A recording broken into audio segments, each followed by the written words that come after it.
કાલે બકુલભાઈ કીધું કે મને થોડું આ શબ્દ ભગવતી સૂત્રના થોડા અઘરા લાગે છે, અને એવી જ રીતે લગભગ બધાને મને એવું લાગે છે કે થોડું થોડું હજી ભગવતી સૂત્રમાં ઉતરતા થોડી હજી વાર લાગી રહી છે. વાસ્તવમાં આનું નામ છે વિવાહ પન્નતિ. એટલે વિવાહ પન્નતિ, વિવાહ શબ્દ છે વ્યાખ્યા માટે વિવાહ શબ્દ છે. વિયાહ પન્નતિ પણ શબ્દ છે, વિયાહ પન્નતિ, વિવાહ પન્નતિ અને પ્રજ્ઞાપ્તિ પણ શબ્દ છે. પણ ઠીક છે, જે કઈ છે અત્યારે જે રૂઢ છે ભગવતી સૂત્ર છે, કારણ એની વિશાળતા એટલી બધી છે. એની વિશાળતા એટલી છે કે જેટલા દર્શનો છે એ દર્શનોનો લગભગ સમાવેશ ભગવતી સૂત્રમાં થઈ જાય છે. એની અંદરમાં જ્યોગ્રાફી છે, એસ્ટ્રોનોમી છે, મેથેમેટિક્સ છે, બધું એની અંદરમાં છે. એની વિશાળતા ખૂબ મોટી છે, અને એ વિશાળતાના કારણથી એનું નામ ભગવતી સૂત્ર થઈ ગયું છે. એ એના સન્માનમાં આ જેટલા પણ અંગશાસ્ત્રો છે એમાં જે વધારેમાં વધારે જે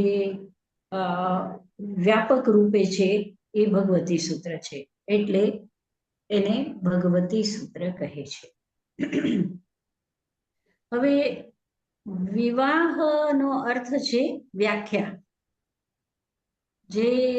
જેની વ્યાખ્યા, એટલે સંસારની અંદરમાં જેટલા દ્રવ્યો છે, દ્રવ્યનો પ્રવાહ છે, જેટલી વસ્તુઓ છે, જેટલા મતભેદો છે, જેટલા દર્શનો છે, એની વ્યાખ્યા આ સૂત્રની અંદરમાં છે, એટલે એનું નામ વિવાહ પન્નતિ છે. એની અંદરમાં આમ તો 101 શતક છે, પણ અત્યારે જે સ્થિતિમાં છે આપણી પાસે ઉપલબ્ધ, એમાં ફક્ત 41 શતક ઉપલબ્ધ છે.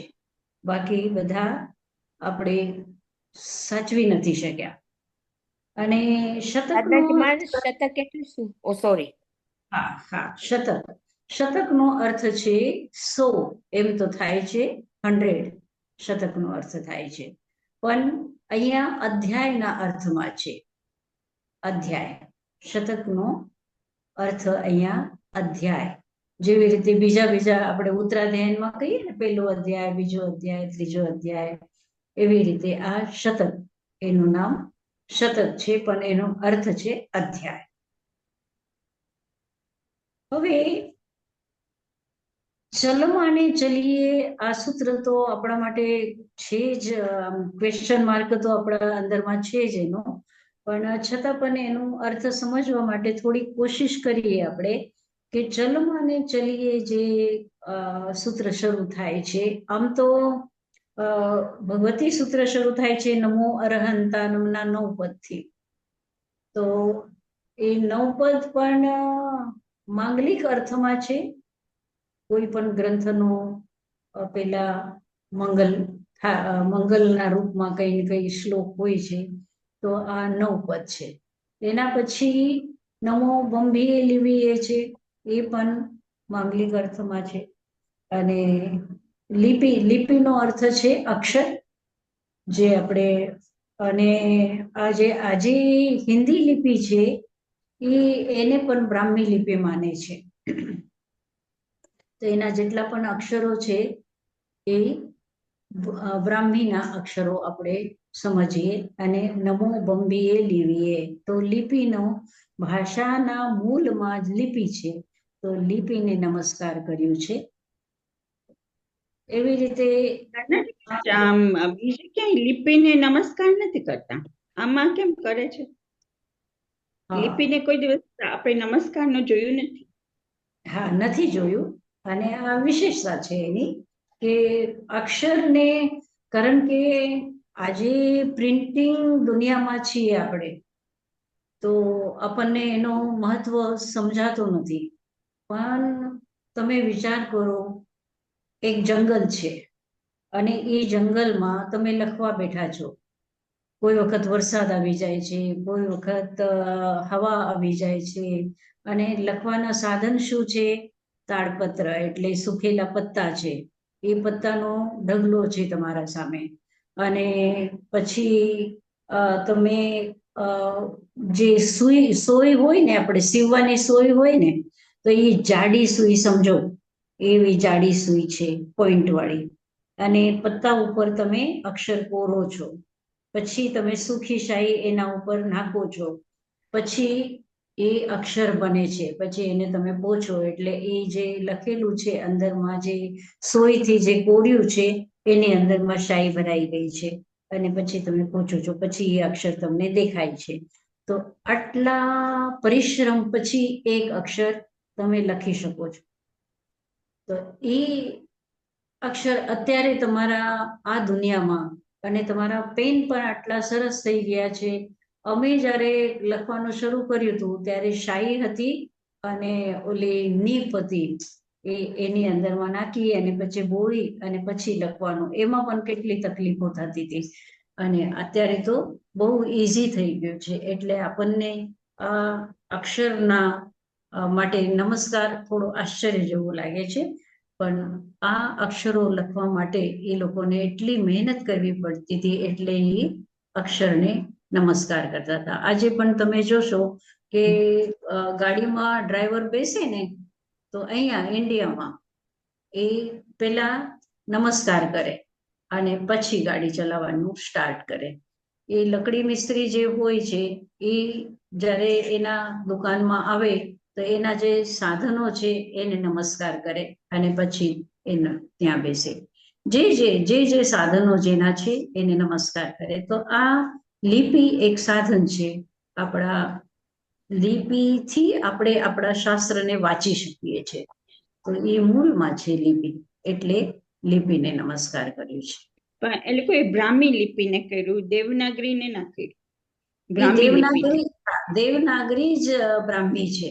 અને બ્રાહ્મી લિપિના જ બધા વિસ્તાર થયેલો છે. પછી તમે જેટલી ભાષાઓ અત્યારે જેટલી લિપિઓ છે એનો વિસ્તાર એના પછી થયેલું છે.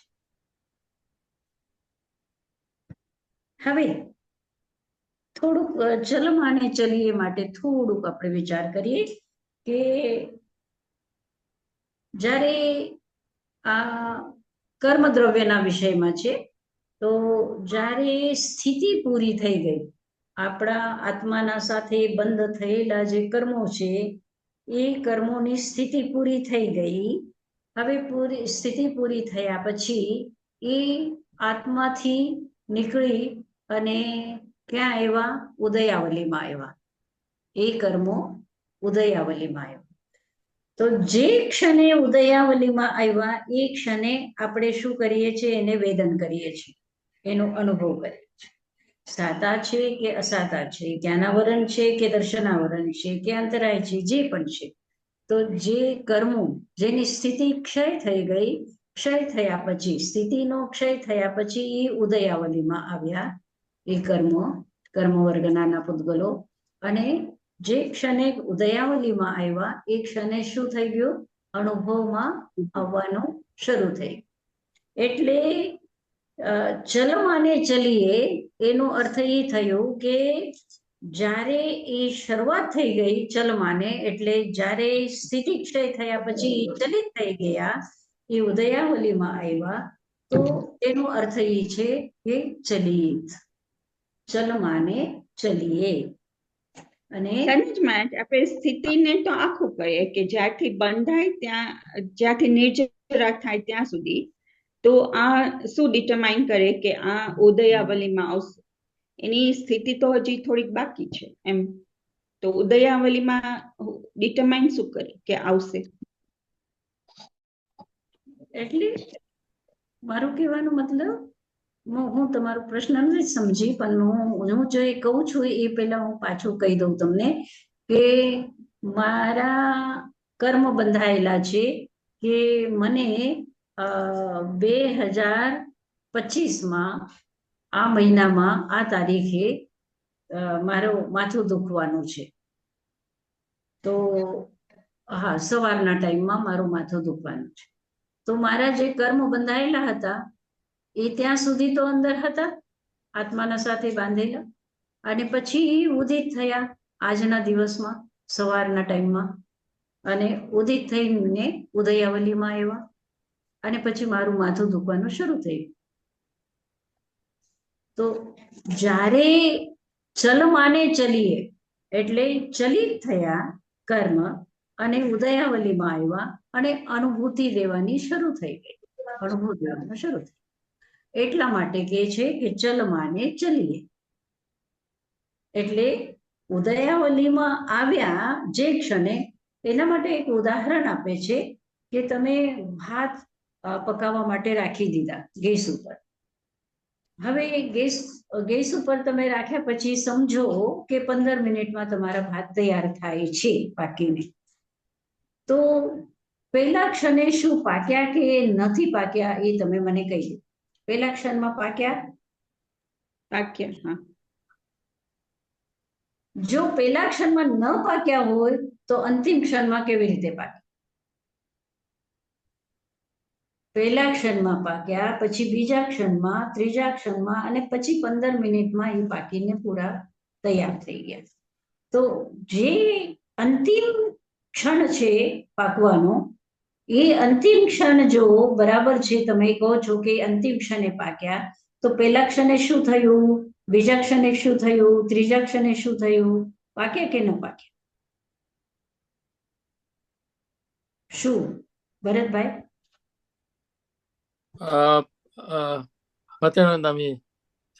પાકે, પેલા ક્ષણથી જ પાકે, કોઈ અંશે પાકે. હા, એટલે ભગવાન મહાવીર આ નિશ્ચય દ્રષ્ટિથી કહે છે કે ચલ માને ચલીએ. જ્યારે તમે ચાલવાનું શરૂ કરી દીધું ત્યારે તમે ચાલ્યા. એટલે જ્યારે અહીંયાથી કોઈ દિલ્હી જવા માટે નીકળ્યો, જે ક્ષણે એ નીકળ્યો તો એ જ ક્ષણે શું થઈ ગયું?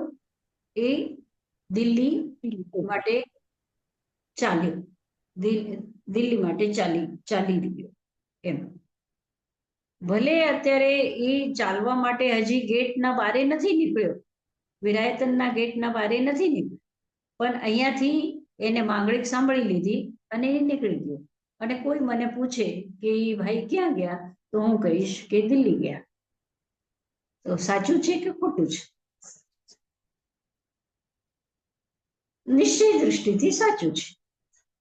વ્યવહાર દ્રષ્ટિથી તમે કહી શકો કે ભાઈ અત્યારે નીકળ્યો છે અને પછી કાલે પહોંચશે, કે અમુક ઘંટા પછી પહોંચશે, એમ છે ને. તો આ નિશ્ચય દ્રષ્ટિથી ભગવાન મહાવીરનું કહેવાનું છે કે ચલ માને ચલીએ, ઉધીરી જમાને ઉધીરીએ. આ જે 9 પદ છે એ બધા એ નિશ્ચય દ્રષ્ટિથી બરાબર છે. ઠીક છે. હવે આપણો એક પ્રશ્ન હતો, યાદ છે ને તમને? ગયા ક્લાસમાં શું પ્રશ્ન હતો આપણો? ચલિત ને ચલન નો ડિફરન્સ. તમે લોકો ભૂલી જાઓ છો, મને એમ કે હું જ ભૂલી જાઉં. ઉદીર્ણા તેજસ વર્ગના ઉદીર્ણા થાય યા નહીં થાય? હા, વાહ વાહ કમલાભાઈ. હા, કમલાભાઈને યાદ રાખ્યું છે. આપણો એક પ્રશ્ન હતો ને કે તેજસ વર્ગના, શું પ્રશ્ન હતો ભરતભાઈ? મને ખ્યાલ નથી, પણ આપણે તેજસ અને કાર્બન શરીરની વાત કરતા હતા, અને ઉદીર્ણાની પણ એક્ઝેક્ટલી મને યાદ નથી. રસીલાબેન, તમને યાદ છે?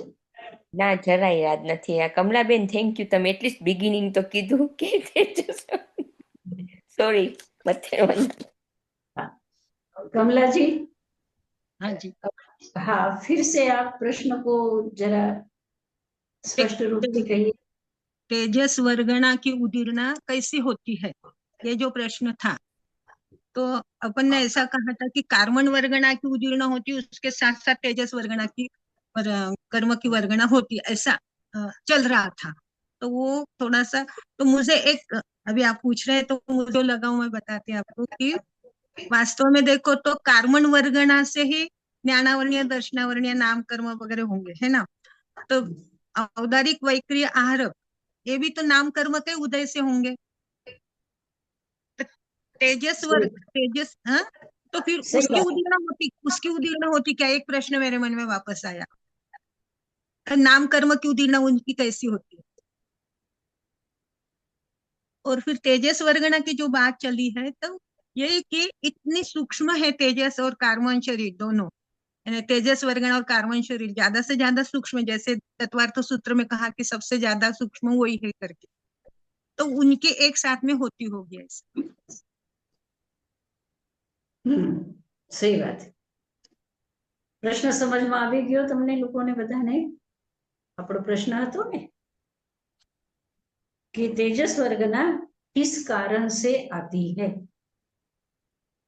કેવી રીતે આવે તેજસ? તો લગભગ કમલાજીએ સ્પષ્ટ કર્યું છે અને હું પણ જે જવાબ દેવાની હતી એ જ હતું કે ઔદારિક શરીર, વૈક્રિય શરીર, આહારક શરીર, તેજસ શરીર અને કાર્બન શરીર, આ પાંચે શરીર શેનાથી આવે? नाम कर्म नहीं उदय। કર્મ, નામ કર્મ. तो जिस कारण से औदारिक शरीर होता है, यानी बाय प्रोडक्ट है ना हमारा, अगर मनुष्य भव हमने बांध लिया है, तो मनुष्य भव बांध लिया है तो औदारिक शरीर अपने आप आया। हमने अगर देवगति का बंधन किया है तो वैक्रिय शरीर अपने आप आया, है ना। और ये तेजस शरीर और कार्बन शरीर तो साथ में चलते ही रहते, चलते ही रहते, चलते ही रहते। अब उसका उपार्जन कैसे होता है? अब नाम कर्म अगर हम कहेंगे तो नाम कर्म तो दिखाई देता है, हमारा नाक कैसा है, लंबा है कि चपटा है, हमारी आंख बड़ी है कि छोटी है, हमारा वर्ण काला है कि गोरा है, तो है ना। ये नाम कर्म तो हमको दिखाई देते हैं। ये सारे जितने भी नाम कर्म की 42 या जितनी भी प्रकृतियां हम देखते हैं, तो वो सारी प्रकृतियां, वो ठीक है कि हमारा आवाज कैसा है, कोयल जैसा है कि कौवे जैसा है, वो हमको दिखाई नहीं देता, लेकिन सुनाई तो देता है। मतलब पांचों इंद्रियों से ग्रहण करने योग्य हमारा नाम कर्म होता है। तेजस कर्म तो हमको दिखाई नहीं देता है ना, तेजस शरीर तो हमको दिखाई नहीं देता, तो उसका कैसे ग्रहण होता है, ये प्रश्न है। कमला जी, जी, प्रश्न वो भी तो समझ में आया? आतप और उद्योत जो होता है, वो भी तो नाम कर्म का ही है ना। अपन जो बोलते कि तेजस वर्गना तेजस्वी होती है, तो तेज जो आता है वो आतप से ही आएगा ना, तो आतप भी तो नाम कर्म का ही उदय है ना। विचारणीय तो है, विचारणीय तो है। ये मेरा ये कहना था, बिल्कुल आपका भी सही है, मेरा ये कहना था कि ये जो कार्बन शरीर हम ग्रहण करते हैं ना, उसी के साथ साथ तेजस शरीर बाय प्रोडक्ट, क्या कहते हैं हाँ, उसको, अपने आप, अपने आप, क्योंकि हमारा आहार का पाचन तेजस शरीर से होता है। हमारा जो शरीर का वो जिसे हम लेशा के रूप में कहते हैं, जो हमारा मतलब क्या कहते हैं ओरा, उसको, हवामंडल, हवामंडल, ओरा, ओरा। हाँ, ओरा, तो वो भी तेजस वर्ग, तेजस शरीर के कारण से ही होता है, तेजस वर्गना के कारण से। तो कार्बन वर्गना के साथ साथ वो अपने आप चलता रहता है। जहां तक कार्बन शरीर हमारा है, वहां तक हमारा तेजस शरीर साथ साथ रहता ही है, उसके साथ साथ ही वो पैदा होता है। इसमें कुछ कहना है किसी को? बीना बेन, તમને કઈ કેવું છે આમાં? આપે કીધું એમ જ છે. અને મને એવું બી ક્યાંક વાંચ્યું હતું કે તેજસ શરીરના આધારે કર્મનું બંધ થાય છે, ઇન ધ સેન્સ કે તેજસ શરીરની જે ઇલેક્ટ્રોમેગ્નેટિક, એને આ ઇંગ્લિશમાં ઇલેક્ટ્રોમેગ્નેટિક કે ઈ ફિલ્ડ હોય ત્યારે જ કર્મ બંધાય, એના વગર કર્મ ના બંધાય, એમ મેં વાંચ્યું હતું ક્યાંક.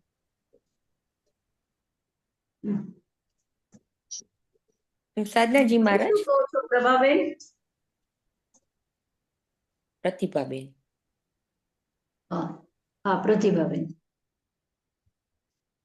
મથેણ વંદામી સાધનાજી મહારાજ, મને હા. તો આમાં કાંઈ મારો પોતાનું કાંઈ નથી ઇનપુટ, સોરી. તમે જે કહો છો એ માની લઉં છું. ના પણ માનવા કરતા તમને આમ કંઈક લાગે છે વિચારવા જેવું એવું, મયુરીબેન તમને? નથી નંદામી સદાજી મહારાજ. ના, કઈ બીજું થોટ પ્રોસેસ નથી ચાલતું આજ. જી. હા, બરોબર મથેણ છે. વંદામી સાધનાજી મહારાજ, એક પ્રશ્ન પૂછું? હા હા, પૂછો. આ ભગવતી સૂત્ર શ્વેતાંબરનું સૂત્ર છે ને, તો હા. કેમ દિગંબર નથી માનતા કે તેજસ ના શરીર ના, હોય? દિગંબર પરંપરામાં એટલે જે દિગંબર પરંપરાના જે જય ધવલા ગ્રંથો છે એ ગ્રંથોમાં ભગવતી સૂત્રની માન્યતા છે. નામ તો એમને એમ છે, પણ એ લોકો એમ કે છે કે જે અત્યારે હયાત છે શ્વેતાંબર ગ્રંથો, એ બધા ક્રિએટેડ છે, એટલે ગણધરોના કૃત નથી, એ લુપ્ત થઈ ગયા છે અને આચાર્યોએ એને બનાવ્યા છે એમ. પણ એ લોકો તેજસ શરીરમાં ન માને ને, તે કે તેજસ ને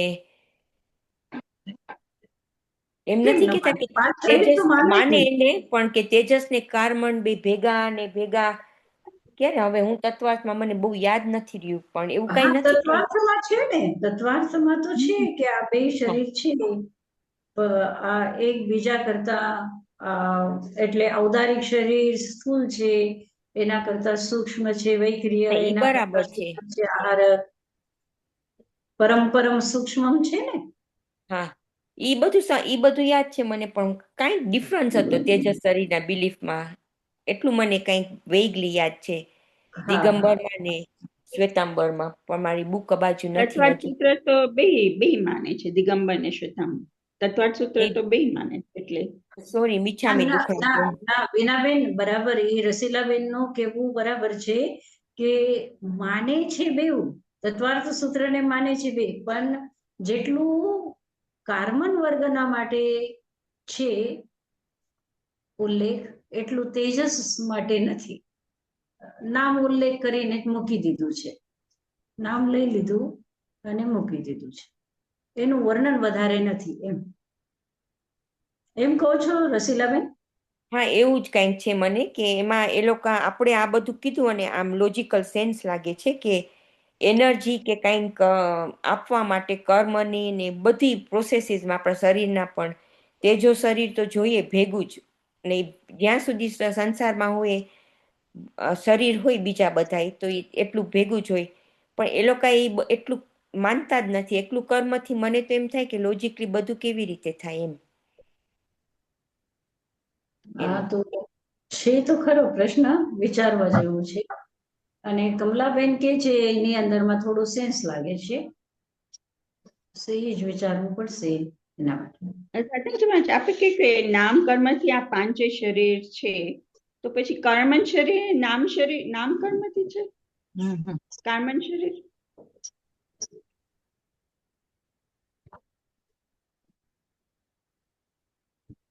નામ કર્મથી તો ના, નામ કર્મથી નથી. कमलाबेन? जी, नाम कर्म से ही कारण शरीर होता है, क्योंकि उसकी जो 143 मतलब 93 प्रकृतियां है ना नाम कर्म की, उसमें गति जाति शरीर अंगोपांग सब आ रहे हैं, तो पांचों शरीर है उसमें।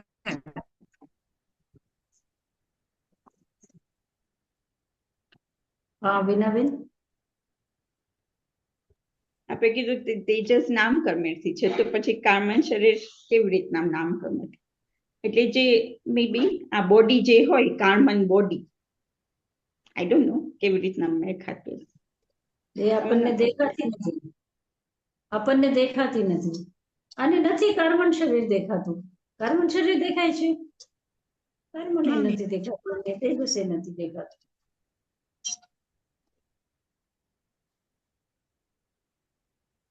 છે કઈક છે બસ. नाम कर्म में 14 पिंड प्रकृतियां जो है ना, हाँ। पिंड प्रकृतियां ने शरीर पे आधारित, उसमें गति मतलब शरीर है बाबू जी 5 हाँ, पिंड प्रकृतियां में, उसके 35 भेद होते, 14 मुख्य भेद है, उसके उपभेद 35 है. सही बात है. એટલે આપણે એમ કહીએ કે પૂતગલનો જે જથ્થો છે એ શરીર કહીએ તો પછી વાંધો નથી, કારણ કે કાર્મન ને પૂતગલ છે એને જથ્થો એ શરીર. એટલે એટલે આ કાર્મનનો જે ભેગા થાય બધા જથ્થો થાય, આપણું ઓદારી કે પૂતગલનો જથ્થો છે એમ. હા, દ્રવ્ય વર્ગનાઓ તો છે જ.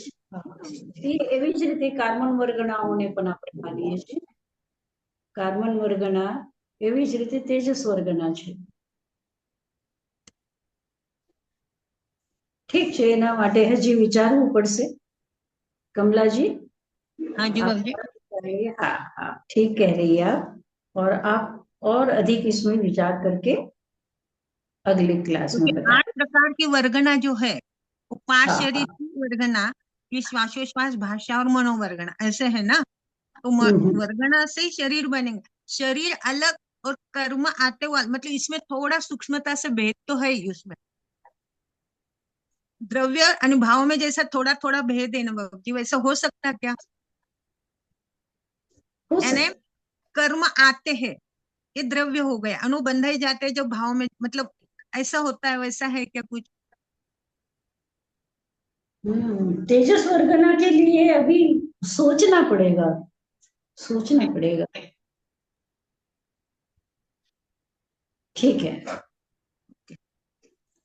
तो हम लोगों ने मतलब भगवती सूत्र के अंदर में आज तक क्या किया? नारकी के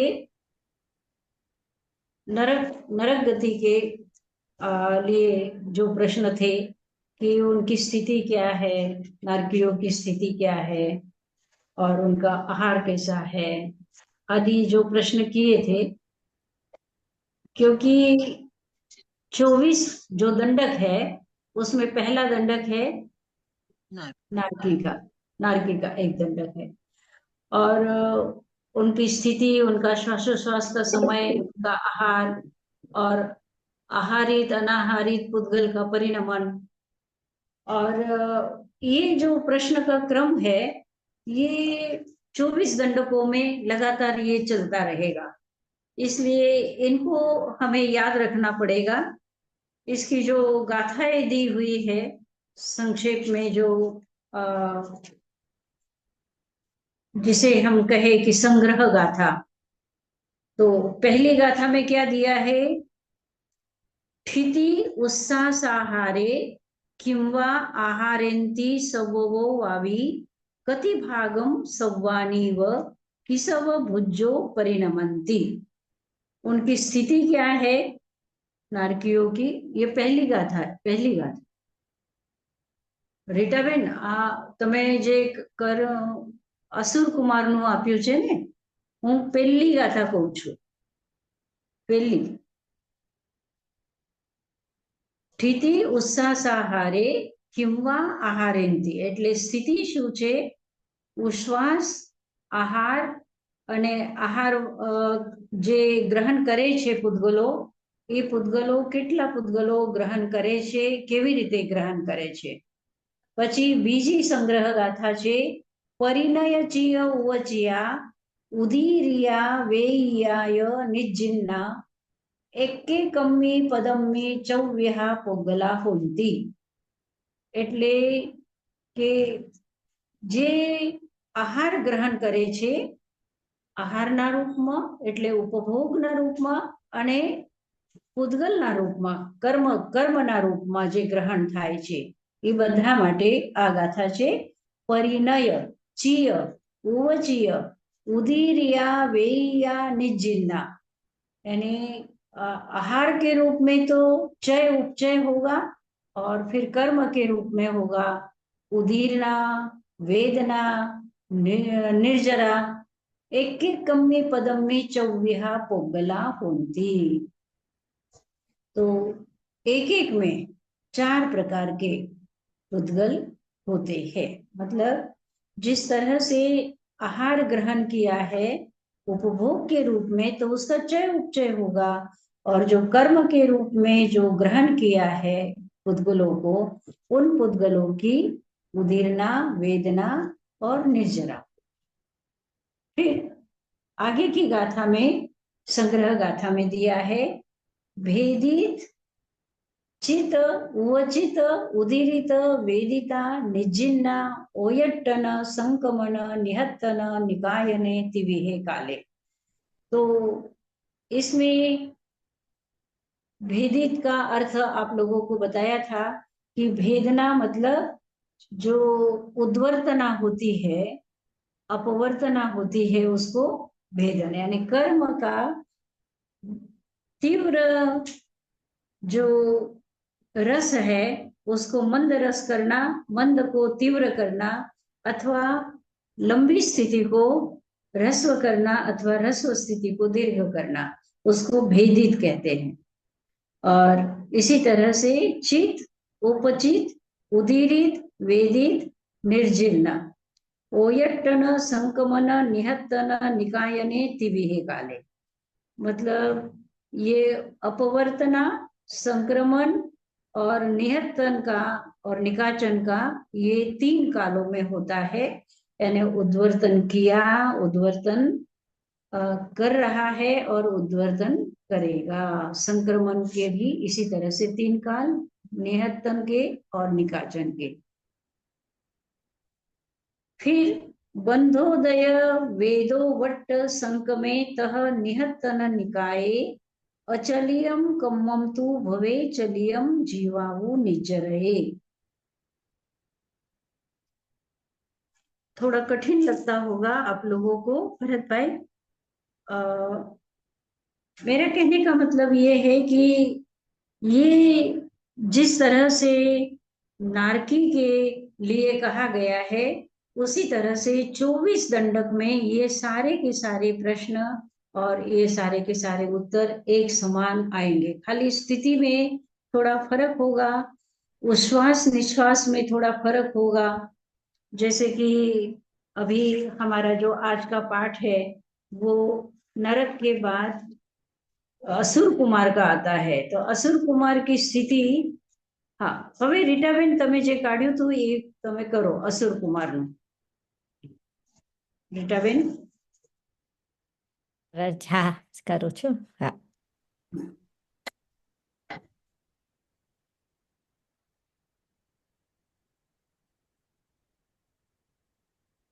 हाँ, असुर कुमाराणम बंधे केवयम कालम पन्नता. अब नारकी के होने के बाद यानी नरक का एक दंडक हुआ. अब असुर कुमार यानी 10 भुवनपति के 10 दंडक जो है उसमें पहला है असुर कुमार. तो असुर कुमाराणम बंधे केवयम कालम पन्नता जहन्नेनम 10 वास सहसायम उपकोसेनम सातिरेगम सागरोवम. भगवान असुर कुमारों की स्थिति कितने काल की कही गई है? हे गौतम, जगन्य 10,000 वर्ष की और उत्कृष्ट 1 सागरोपम की. 1 सागरोपम से कुछ अधिक के. यानी गौतम स्वामी पूछते हैं कि असुर कुमार की स्थिति कितनी है? तो उत्तर दिया है भगवान ने कि जगन्य स्थिति उसकी 10,000 वर्ष की है और उत्कृष्ट स्थिति 1 सागरोपम से अधिक है. फिर असुर कुमाराणम केवई कालस आनमंती वा पानमंती वा उस संती वा निश संती वा. यानी असुर कुमार कितने काल के बाद श्वास और उच्छ्वास लेते हैं? तो भगवान जवाब देते हैं, जहन्नेनम सत्तन्नम थोवानम उकोसेनम साई रेगस पखस आनमंती वा।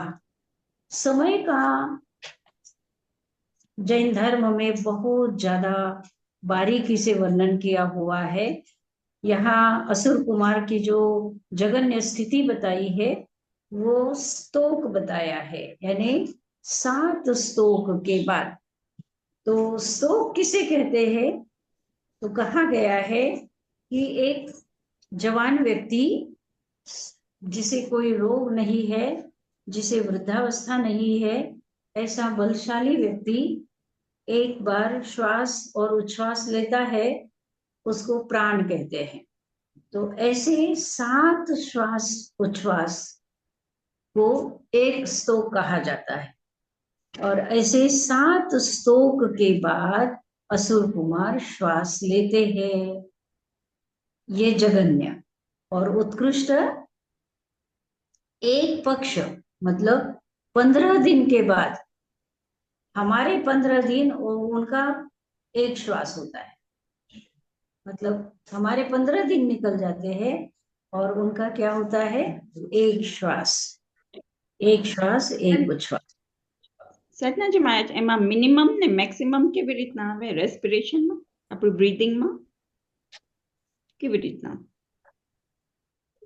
मिनिमम यानी बहुत जल्दी जल्दी श्वास लेते होंगे तो वो 5 स्तोक के बाद, और मैक्सिमम जो है वो 15 दिन के बाद। अब इसको कैसे कैसे हम बता सकते हैं, कैसे कह सकते हैं? हम कहते हैं ना कि भाई देवता, कभी कभी ऐसा प्रश्न होता है कि अगर समझो कि हमारी दादी देवलोक में गई है, तो वो दादी आकर के हमको क्यों नहीं कहती कि हम तो देवलोक में गए हैं, तुम भी ऐसा काम करो तो तुम भी देवलोक में जाओगे। तो फिर उसको जवाब दिया जाता है कि भाई वो मतलब इतने सुख में लीन होते हैं कि हमारी कई पीढ़ियां चली जाती है तब उनका एक नाटक भी बंद नहीं होता है देखना। इतना मतलब हमारा समय और उनके समय में इतना फर्क होता है। तो इसी तरह से यहाँ हम सोचेंगे कि भाई वो 15 दिन के बाद एक श्वासोच्छ्वास उनका होता है, तो इतना जल्दी जल्दी हम जो श्वास लेते हैं, हमारे कितने श्वासोच्छ्वास हो जाएंगे 15 दिन में? हजारों। हाँ, अब अगला प्रश्न है, असुर कुमारानम बनते आहारठी हंता आहारठी। हे भगवान, क्या असुर कुमार आहार के अभिलाषी होते हैं? हाँ गौतम, आहार के अभिलाषी होते हैं। असुर कुमाराणम बनते केवई कालस आहारठे समुपज्जयी गोयमा असुर कुमाराणम दुविहे आहारे पन्नते तंजहा आभोग निवत्तियेय अनाभोग निवत्तियेय। तत्थनम जैसे अनाभोग निवत्तिये से अनुसमयम अविरहिये आहारठे समुपज्जयी। तत्थनम जैसे आभोग निवत्तिये से जहन्नेनम चौथ भत्तस उक्कोसेनम साई रेगस वास सहसस आहारठे समुपज्जयी। हे भगवान, असुर कुमार को कितने काल में आहार की इच्छा उत्पन्न होती है? गौतम, असुर कुमारों का आहार 2 प्रकार का कहा गया है, जैसे कि आभोग निवर्तित और अनाभोग निवर्तित। इन दोनों में से जो अनाभोग निवर्तित बुद्धि पूर्वक न होने वाला आहार है, वह विरह रहित प्रति समय सतत होता रहता है। अभोग निवर्तित आहार की अभिलाषा जगन्य चतुर्थ भक्त अर्थात 1 अहोरात्र से और उत्कृष्ट 1000 वर्ष से कुछ अधिक काल में होती है। 1000 वर्ष के बाद उनको खाने की इच्छा होती है।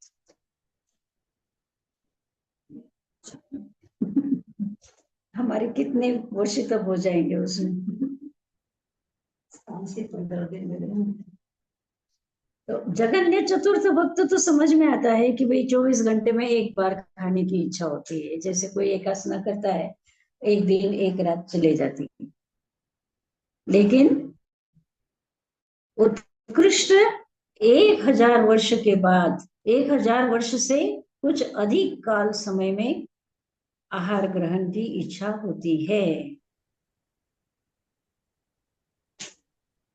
वीणाबेन? મહારાજ ઓલો એમને હા. એમને એમ કે એક એક સમયે આહાર ગ્રહણ કરતા હોય અનકોન્શિયસ જે હોય ઈ કેવી રીતે થાય? એ એ લોકોને આહારનો ખબર મતલબ, ના હોય ને ઈ કેવી રીતે થાય? એ આહારનો મતલબ છે કે આપણા આખા શરીરથી રોમાહાર થાય છે ને, આપણે હવાનું ગ્રહણ કરીએ છીએ, હવાની અંદરમાં જે નાના નાના પાર્ટિકલ્સ હોય એ પણ આપણા શરીરની અંદરમાં જતા હોય છે, એનાથી આપણે જીવિત રહીએ છીએ. આ ઓકે. હા, અને જો આપણું શરીર આખું પ્લાસ્ટિકથી બંધ કરી દે તો આપણે જીવી શકશું? ના. એ પણ એક જાતનો આહાર છે, રોમાહાર કહેવાય એને. તો એ પ્રતિ સમય થાય છે, પ્રત્યેક સમય. એક પ્રક્ષેપ આહાર કહેવાય, કવલાહાર. તો એ ઈચ્છાપૂર્વક હોય છે. તો એ ઈચ્છાપૂર્વક આહાર જે છે એ 24 ઘંટામાં એક વખત થાય છે. અસુર કુમારને આહારની ઈચ્છા થાય, અને ઉત્કૃષ્ટ કેટલા? 1000 વર્ષ. 1000 થી અધિક વધુ. સાધનાજી મહારાજ, આમાં તમે કીધું કર્મ આવી જાય ને, કર્મ અનાભોગ કહેવાય ને સાધનાજી મહારાજ? કર્મ પણ છે, કર્મ પણ છે અને દ્રવ્ય પણ છે. એટલે ઉપભોગના રૂપમાં પણ આ જે છે આહારનો અર્થ ઉપભોગના રૂપમાં પણ છે અને કર્મના રૂપમાં પણ છે, ગ્રહણ રૂપમાં પણ છે, બે છે. હવે જે 1000 વર્ષ પછી એને આહારની ઈચ્છા થાય તો આપણને પ્રશ્ન તો થાય છે ને, 1000 વર્ષ પછી એને આહાર લેવાની ઈચ્છા થાય તો એને ઉપવાસ કરવાની જરૂર છે ખરી? અને ડિપેન્ડ સાધનાજી મહારાજ, 1000 વર્ષ આપણા 1000 વર્ષ કે ત્યાંનો ટાઈમ જુદો છે? આપણને નથી ખબર ને સાધનાજી મહારાજ.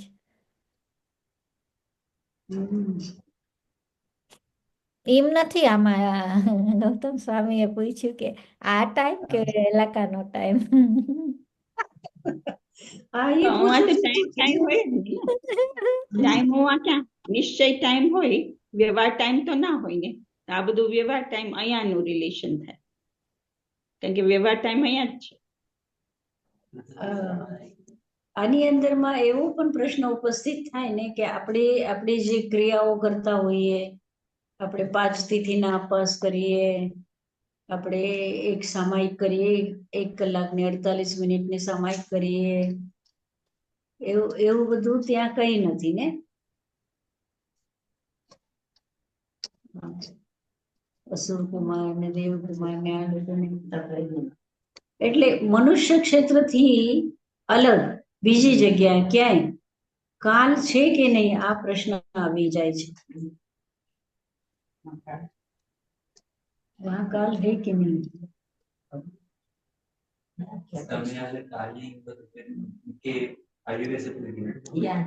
निश्चय काल है. કાલ તો હશે, કાલ ના હોય તો મહાવીર ભગવાન કેવી રીતે આ કે આમ આવી રીતે કે આ સમય હોય ને ઓટલો સમય લાગે એમ? એટલે આપણા દૃષ્ટિથી એમ. ઓકે.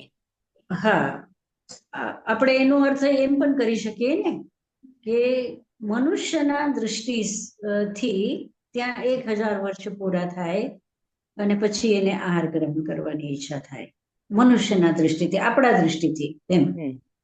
હા ત્યાં કાલ છે કે નહીં એ પ્રશ્ન તો એમને એમ છે, એનો જવાબ નથી. રીટાબેન કે છે કે ગૌતમ સ્વામીને પૂછવું જોતું હતું કે ત્યાં સમય છે કે નહીં. હવે રીટાને મોકલીએ સિમંદર સ્વામી પાસે પૂછો.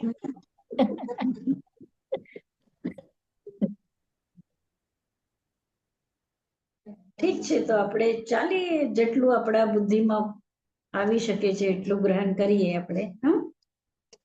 અસુર કુમારાણમ વંતે કિમ આહારમ આહારેન્તિ ગોયમાં દવવો અનંત પયેસિયાયમ દવ્વાયમ ખિત કાલ ભાવા પન્નવના ગમેનમ શેષમ જહા નેરૈયાણમ જાવતેનમ તેસિમ પોગલા કિસત્તાયે ભુજ્જો ભુજ્જો પરિણમંતી ગોયમાં સોઇન્દિયત્તાયે સુરુવત્તાયે સુવન્નત્તાયે ઇઠ્ઠત્તાયે ઇચ્છિયત્તાયે અભિજ્યત્તાયે ઉઢ્ઢત્તાયે નો અહત્તાયે સુહત્તાયે નો दुहत्ताये भुज्जो भुज्जो परिणमन्ति। भगवान असुर कुमार किन पुद्गलों का आहार करते हैं? गौतम द्रव्य से अनंत प्रदेशी द्रव्यों का आहार करते हैं। क्षेत्र काल और भाव की अपेक्षा प्रज्ञापना सूत्र का वर्णन जान लेना चाहिए। હવે એ પ્રજ્ઞાપના સૂત્રમાં જોવું પડશે કે ક્ષેત્રથી કાલથી અને ભાવથી શું છે। પછી પૂછે છે કે हे भगवान असुर कुमारों द्वारा आहार किए हुए पुद्गल किस रूप में बार बार परिणत होते हैं? हे गौतम श्रोत्रेंद्रिय रूप में यावत स्पर्शनेन्द्रिय रूप में એટલે श्रोत्रेंद्रिय रूप में, चक्षुरेंद्रिय रूप में, घ्राणेन्द्रिय, रसनेन्द्रिय, स्पर्शनेन्द्रिय के रूप में, सुंदर रूप में, सुंदर वर्ण रूप में, इष्ट रूप में, इच्छित रूप में, मनोहर रूप में, ऊर्ध्व रूप में परिणत होते हैं। अधर रूप में नहीं, सुख रूप में परिणत होते हैं, दुख रूप में परिणत नहीं होते हैं। ये असुर कुमारना जे पुद्गलो परिणमित थाय छे ये केवा? तो ये सुंदर रूप में परिणमित थाय छे, सुंदर रूप में, सुंदर वर्ण में अने सुंदर बधी अनुकूलता में अने सारा अर्थ में ये पुद्गलो परिणमित थाय छे। नारकीना जे पुद्गलो परिणमित थता था ये खराब रूप में कीधा अने आ बधा सुंदर रूप में छे। असुर कुमाराणम पूवाहार्या पुग्गला परिणया असुर कुमाराभिलाभेनम जहा नेरय्यानम जावचल्यम कम्मम निज्जरन्ति। હવે કે છે કે અસુર કુમારના જે પૂર્વાહારિત કર્મ પૂતગલો છે કે આહારના પૂતગલો છે એ કેવી રીતે પરિણત થાય છે?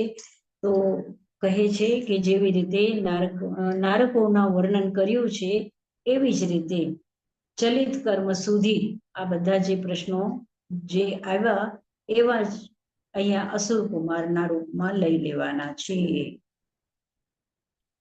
કઠિન તો છે આ સમજવું, યાદ રાખવાનું પણ, એટલે નારકીનો જે વર્ણન છે એ બધું યાદ રાખવું પડશે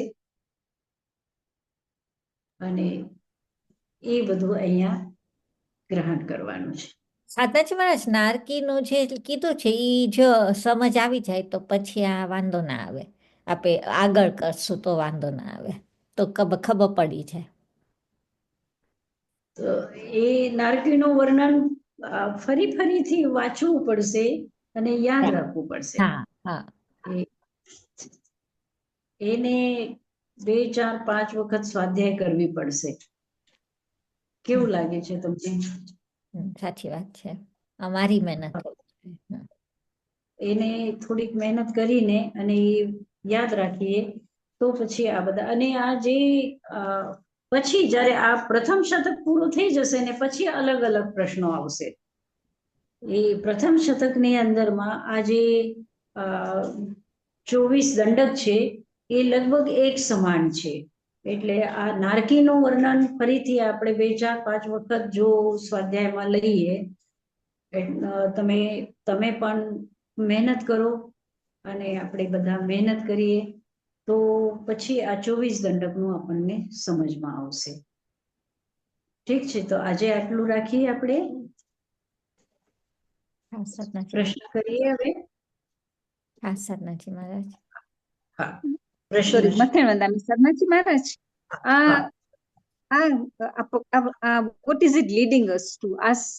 આ શેના માટે ચાલુ થયું? આ નારકી, પછી અશુર કુમાર, પછી નાગકુમાર, આપણે એના ઊંડાણથી આપણે શું તરફ, શેના તરફ લઈ જવા માંગીએ છીએ? કે મનુષ્ય અને આ બધા જુદા છે એવી રીતના, કે 24 આપણે આવી દંડક, રીતના ચાલુ?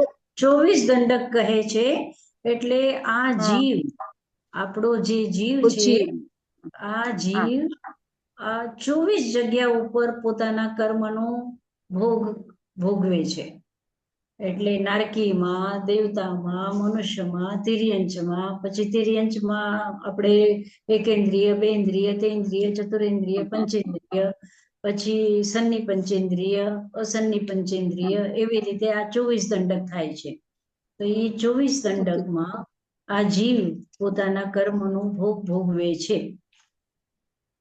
Okay okay. હા, તો પછી જ્યાં એને ને જ્યાં જીવ કરે 84 લાખ જીવ યોનીને કેવી રીતના કનેક્ટ કરવાનું?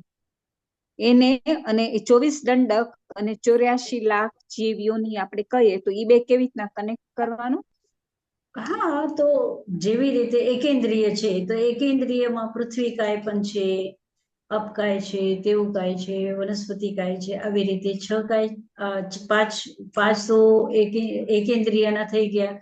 પછી એકેન્દ્રિયની અંદરમાં પણ તમે જોશો કે જે કાય છે, 5 પ્રકારની કાય છે, લાલ છે, પીળી છે, સફેદ છે, એવી રીતે. પછી એકેન્દ્રિયમાં પણ કેટલા કેટલા પ્રકારના જીવો છે. તમે પાણીની અંદરમાં તમે જોશો કે એટલા બધા જીવો દેખાય તમને, માઇક્રોવેવ થી તમે જોશો તો કેટલા પ્રકારના જીવો છે, કેટલા પ્રકારના જીવો છે, લાંબા છે, ટૂંકા છે, ચોડા છે, કેટલા કેટલા પ્રકારના. ઓકે એ તો તો પછી તો આટલી બધી યોનિઓ છે, તો એ 84 લાખની અંદરમાં આવી જાય ને. આવી જશે. ઓકે, થેન્ક યુ ધન્યવાદ, સમજાઈ ગયું. પ્રતિભાબેન, બહુ આમ કઠિન લાગે છે ને? તમે શું વિચારો છો? હા, કઠિન લાગે છે, વાંચવું પડશે પાછું. જેમ તમે કહ્યું ને કે પેલું આપણે નારકી જીવોનું જરાક સરખું સમજી લઈએ તો કદાચ આગળ સમજ પડશે. કઠિન બહુ લાગે છે. બહુ કઠિન લાગે છે. પન્નવના, મને એમ લાગે છે કે પન્નવનાને પણ જોવું પડશે. પ્રજ્ઞાપના સૂત્ર જે છે એને પણ જોવું. મેં જોવાની કોશિશ કરી, એમાં મને મળ્યું નહીં આહારનું. હું ફરીથી પાછી જોઈશ આજે. તો પન્નવનાને પણ જોવું પડશે અને ભગવતીના પણ આ જે નારકીના જે છે પ્રશ્નો, એ પહેલા આપણે સરખી રીતે એકદમ યાદ રાખીએ, સ્મૃતિમાં રાખીએ તો આપણને આગળ પછી તકલીફ ના થાય. તો એની પણ તમે સ્વાધ્યાય કરજો. ઠીક છે, અત્યારે હવે તત્વાર્થના પ્રશ્ન કરી લઈએ. બે પ્રશ્ન છે. હા સદનાજી મહારાજ. પહેલો પ્રશ્ન છે સૂત્ર 15 ચેપ્ટર 6 નો, કશાયો દયા તીવ્રાત્મ પરિણામશ્ચારિત્ર મોહસ્ય. તો એ સૂત્રમાં એમ છે કે જ્યારે ફોર એક્ઝામ્પલ ઉદય, તીવ્ર કશાયનો ઉદય થયું તો આપણને એનું ફ્રૂટ મળશે. સો ફોર એક્ઝામ્પલ તીવ્ર ક્રોધ એક્સેટ્રા, અને એનાથી આશ્રવ થશે. તો પ્રશ્ન છે કે કેમ આશ્રવ થાય છે? અને ધ રીઝન આ પ્રશ્ન પૂછે છે કારણ કે જ્યારે તીવ્ર વેદનીય કર્મનો ઉદય થાય છે તો એનું ફ્રૂટ તીવ્ર હશે. ફોર એક્ઝામ્પલ આપણને માથું દુખવાનું એ મળે, એનું ફ્રૂટ છે. તો એ સિચ્યુએશનમાં આશ્રવ, વેદનીય કર્મનું આશ્રવ નથી થતું. એટલે આ પ્રશ્ન પૂછવામાં આવે છે કે કેમ આશ્રવ થાય છે જ્યારે તીવ્ર કશાયનું ફ્રૂટ મળે છે ત્યારે. પ્રશ્ન સમજાઈ ગયો છે? કીર્તિબેન, પ્રશ્ન શું છે? આ પ્રશ્ન એમ છે કે જ્યારે આપણે કશાય ઉદયમાં આવે અને ત્યારે આપણે તીવ્ર કશાયનો ઉદયમાં આવે તો આપણે બાંધીએ છીએ, એનું ફ્રૂટ છે તીવ્ર કશાય, ને એનો આશ્રવ થાય છે. કેમ એ આશ્રવ થાય છે? ને જ્યારે આપણને માથું દુખે, વેદન્ય કર્મનું ઉદય હોય ને માથું દુખે, ત્યારે આપણને બંધાતું આશ્રવ નથી થતું, તીવ્ર વેદન્ય બંધાતું નથી. તો એનો રીઝન શું છે? બરોબર, બરોબર. હા, કોણ જવાબ આપે છે? પ્રતિભાબેન, તમે આપો.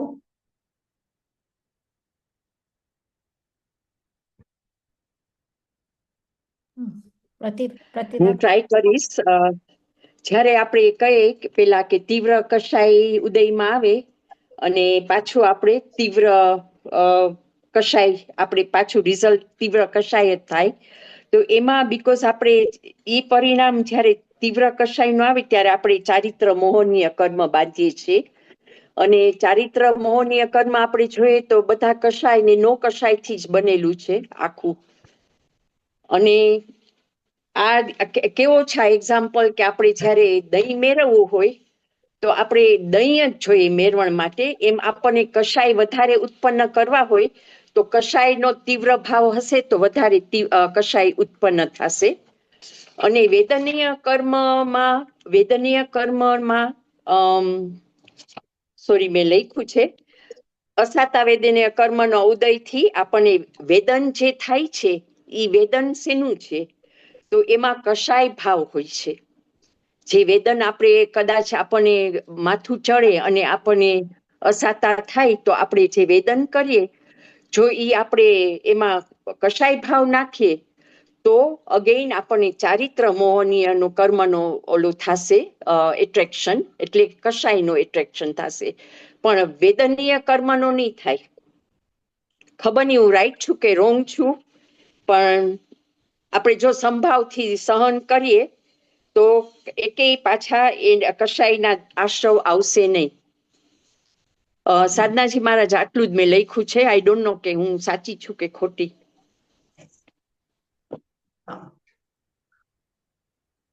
મયુરીબેન?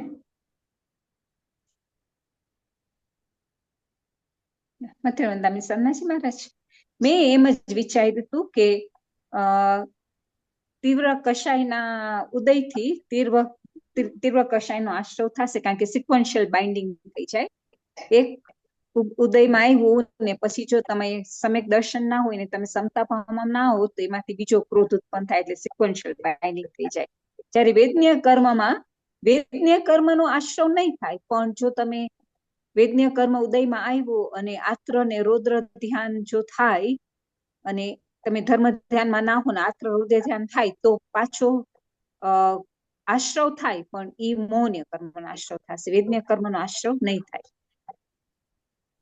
એવી રીતના મેં પ્રતિભાન કહ્યું એમ જ મેં પણ એમ જ વિચાર્યું કે આશ્રવ વેદનીય કર્મનો નહીં થાય પણ મોહનીય કર્મનો આશ્રવ થશે. રશ્મિબેન?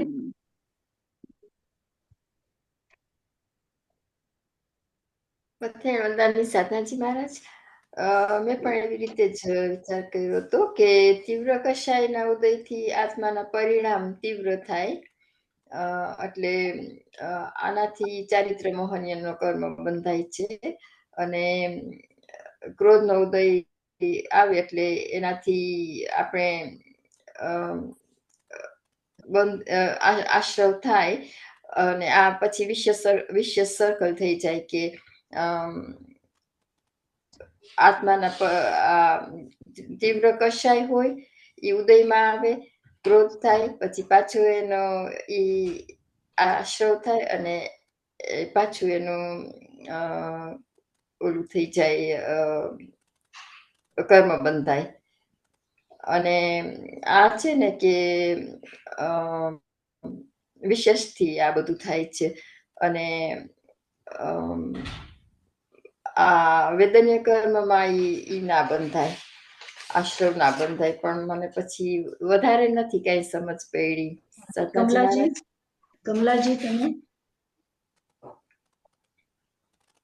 आश्रव वेदनीय कर्म का भी तो होता है ना, योग के कारण से।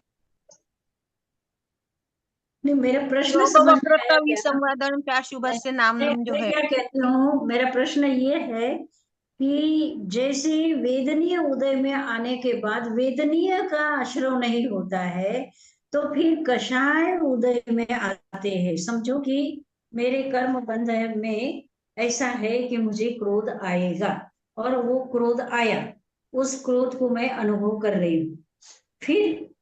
फिर क्रोध का ही, कषाय मोह का ही बंध क्यों होता है? वेदनीय से वेदनीय का बंध नहीं होता है, तो फिर चारित्र मोहनीय से चारित्र मोहनीय का कर्म क्यों बंधता है? ये प्रश्न है।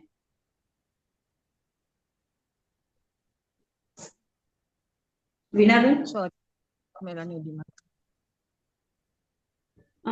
વેદનીય તો એનું ફ્રૂટ જ આપે છે, પણ એમાં જો મોહ ભળે તો જ એ બંધાય આશ્રવ થાય. મોહ વગર આશ્રવ ના થાય, or બંધાય નહીં. અને જો એમાં વેદનીયમાં સમતા ભાવ રાખે તો કર્મ નહીં બંધાય. પણ કષાય એવું છે કે કષાય એ કારણ જ છે આશ્રવનું ને બંધનું.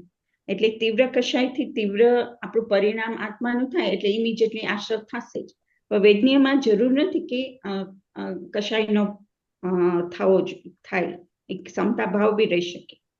પણ આ જે મોહનીય કર્મ છે, ચારિત્ર મોહનીય, એમાં જો તીવ્ર પરિણામ આત્માનું થાય એટલે ઇમિડિયેટલી આશ્રવ થશે જ. સાધનાજી ભરતભાઈ? મથાનંદામી સાદાજી મહારાજ, મેં પણ એમ વિચાર્યું હતું કે જે તીવ્ર કષાયનો ઉદય હોય, અને ઈ ઉદય વખતે આપણે જો એની અંદર પાછા આપણા પરિણામ બગડી જાય તો આપણે ચારિત્ર, તો આપણા કષાય, તો આપણા આશ્રવ થાય, તો આપણો ચારિત્ર મોહનીયનો બંધ થાય. પણ વેદનીય કર્મમાં કષાયનું હોવું એટલે મારા પ્રમાણે હું એમથી કરું કે એનું જરૂર નથી કે વેદનીય આજે મારું માથું દુખતું હોય તો મને ત્યારે આર્તર ધ્યાન થશે કે મને કે મારો ઉપયોગ ત્યાં જતો રહેશે, પણ ત્યારે મને કશાય નહીં થાય. ત્યારે મારામાં આર્તર ધ્યાનની સાથે ક્રોધ, માન, માયા, લોભ જોડાય કે નહીં જોડાય એવું કોઈ નિયમ નથી. એટલે ત્યાં આગળ વેદનીય કર્મીનો જયારે ઉદય હોય ત્યારે આ વેદનીય કર્મનો આશ્રવ થવો એ જરૂરી નથી. મેં એમ વિચાર્યું છે. ચાંદનીબેન, તમે કઈ કહો છો? નહીં. અચ્છા, રસીલાબેન?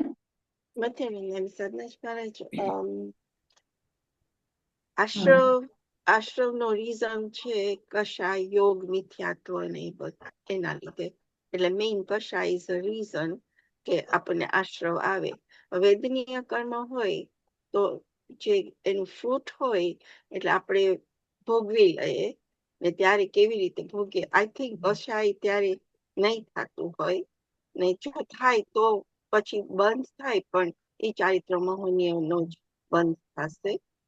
એટલે મને લાગે છે કષાયના લીધે કન્ટિન્યુઅસ સાયકલ થઈ જાય કે એક ફેરે તીવ્ર કષાય હોય તો એનું જે રેઝિડ્યુઅલ કષાય હોય એનાથી પાછો બંધ થયા જ રાખે, એટલે વધારે બંધ થાય છે.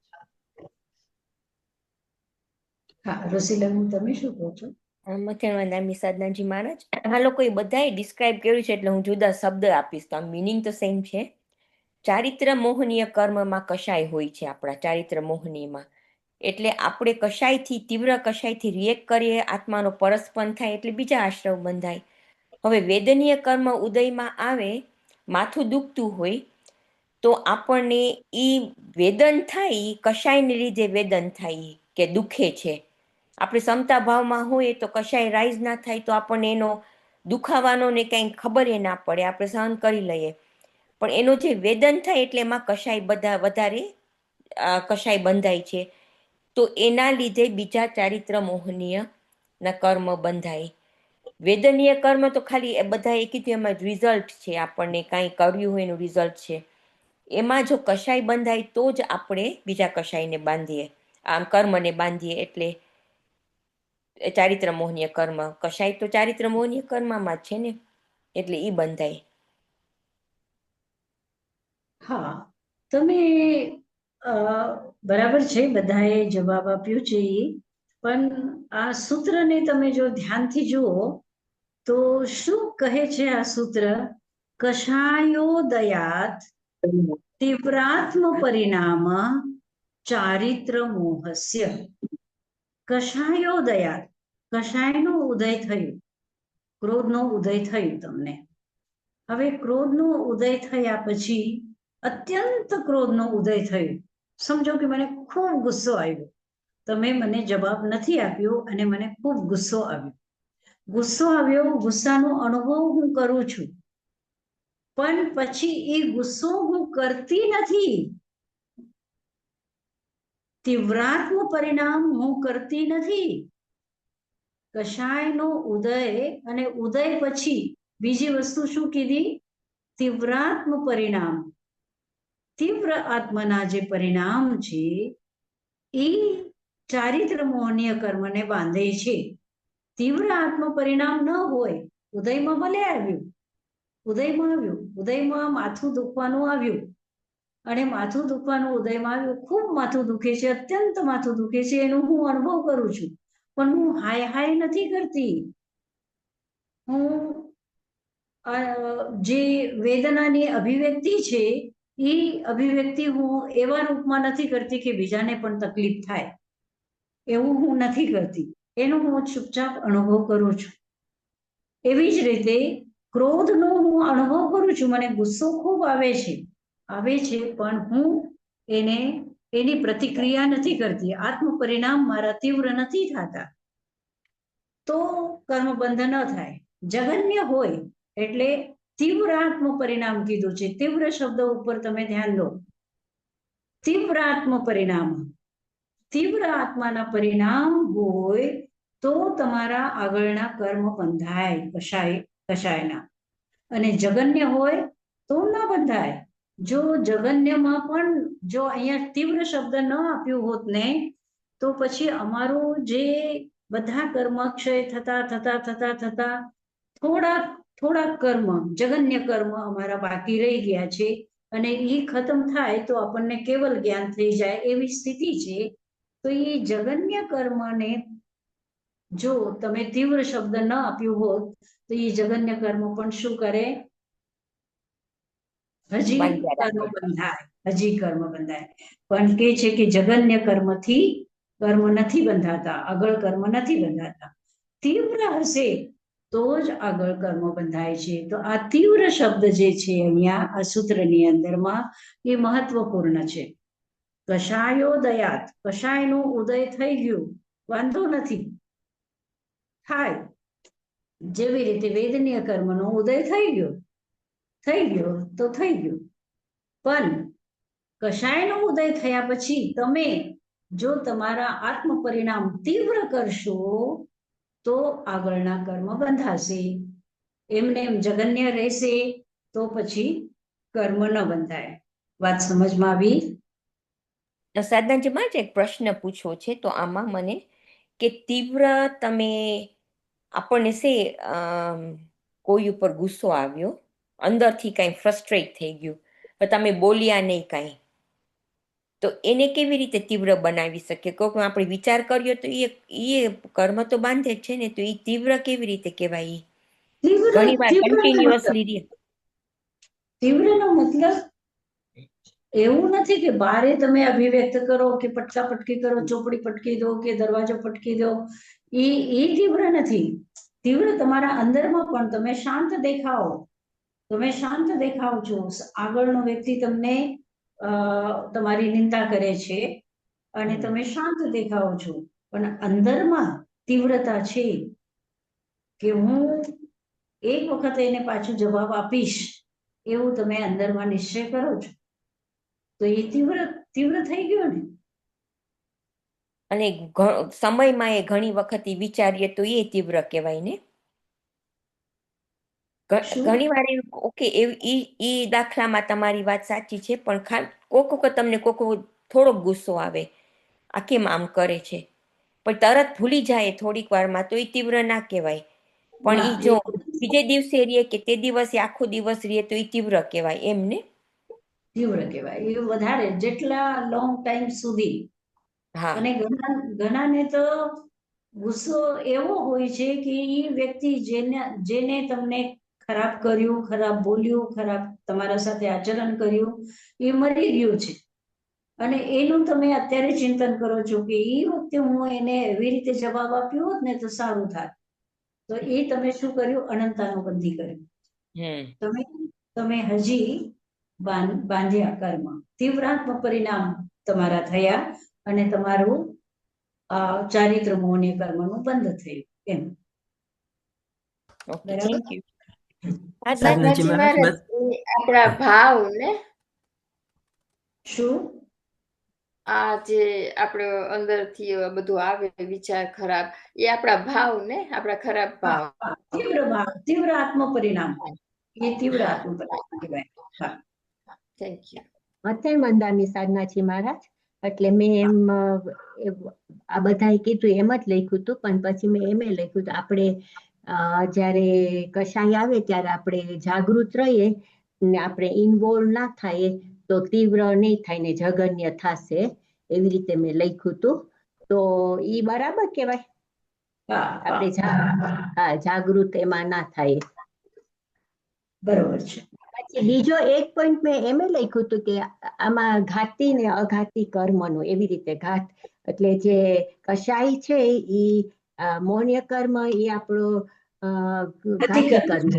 હા, ને અઘાત એવા વેદન્ય અઘાતી કર્મ, તો એનું કઈ એવી રીતે વિઝન કઈ આવે?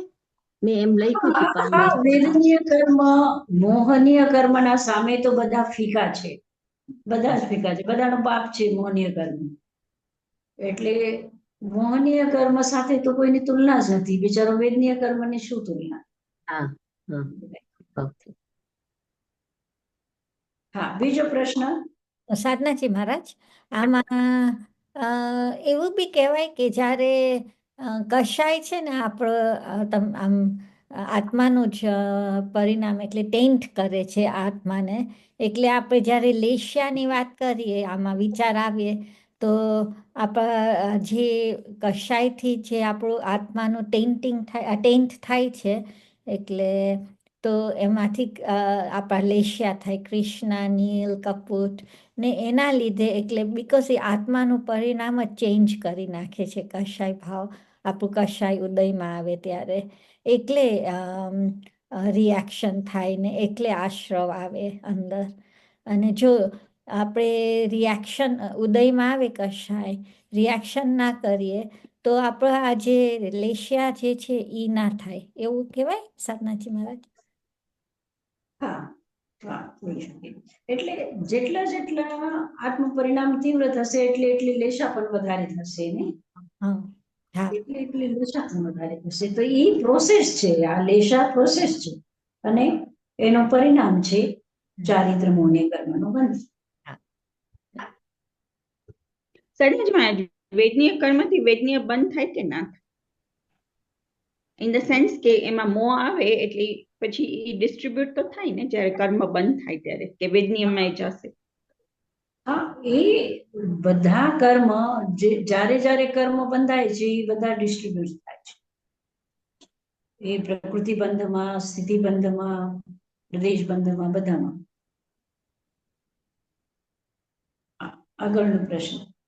મત્યાનંદામી સાધનાજી મહારાજ, આપણે જયારે બંધની વાત કરીએ ત્યારે આપણે કહીએ કે જ્યારે પ્રકૃતિ બંધ જે પ્રમાણે ડિવાઈડ થઈ જાય બધામાં, જ્ઞાનાવણી, દર્શનાવણી, વેદનીય, તો એમ કહેવાય છે કે સૌથી વધારે બંધ તો એનો વેદનીયનો એનો થાય. સૌથી વધારે વેદનીયનો થાય બંધ. જી, આપણા જે આમાં આપણે ડિવાઈડ કરી લઈએ તો સૌથી વધારે બંધ આપણે વેદનીયનો થાય, ત્યાર પછી મોહનીયનો, ત્યાર પછી જ્ઞાનાવણી, દર્શનાવણી, અંતરાય, એનો, બાકીના બીજા બધા.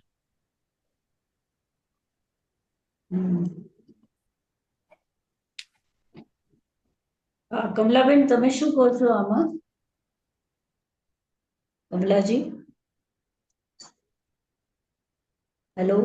सबसे कम आयुष्य कर्म का बंध होता है, सबसे कम जो कर्म डिवाइड होता है तो सबसे कम आयुष्य में जाते, उसके बाद नाम गोत्र में, उससे ज्यादा नाम गोत्र के, उससे ज्यादा जैसे भाई साहब बोले वैसे ही कि ज्ञानावर्णीय दर्शन अंतराय, उसके बाद मोहनीय, और सबसे ज्यादा जैसे 50% वेदनीय में जाएगा तो 50 में ये 3 के 7 कर्म डिवाइड हो, क्योंकि वेदना ये मानसिक और शारीरिक दोनों है इसमें।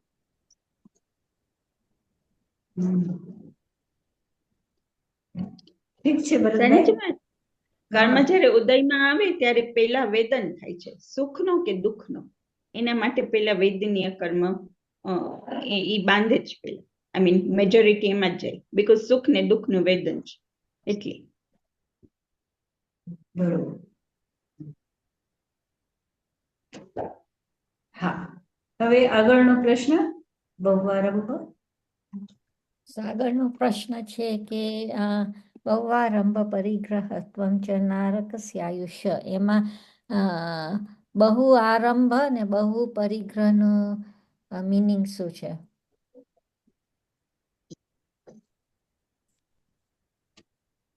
કોને પૂછો છો? પ્રતિભાબેન.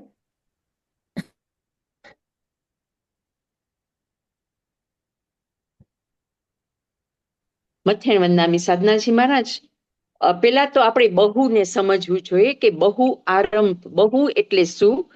તો મને એમ થાય છે કે બહુ એટલે આટલા બધા આપણે જીવોની હિંસા કરી એવું નહીં, આરંભ એટલે હિંસા, પણ આપણે એમાં કશાય ભાવ કેટલા નાખીએ છીએ એનો મહત્વ છે. એટલે તમે ભલે ને એક માણસને પણ સંતાપ પહોંચાડતા હો અને તમે તીવ્ર ભાવથી જરા પણ દયા વગર કરતા હો તો એ બહુ આરંભ કહેવાય. અને સેમ એપ્લાઈઝ કે આપણે ભલે બીજા બધા કોઈ પશુ પંખીને મારતા હોય તો એમાં આપણે આનંદ લઈ આવીએ, એ પણ બહુ આરંભ થયો. આપણા મનના જે ભાવ કેવા છે એના ઉપર બહુ આવી શકે એમાં. અને બહુ પરિગ્રહ એટલે અગેઇન આપણી આસક્તિ કેટલી છે. પરિગ્રહ તો આપણા બધા પાસે ઘણું બધું હોય છે, પણ આપણી એમાં કેટલી આસક્તિ કે મૂર્છા, જે કહીએ ને મૂર્છા કેટલી છે એના ઉપર ડિપેન્ડ થાય છે. તો એનો મેં આવી રીતના મિનિંગ કર્યો, બહુ આરંભ અને બહુ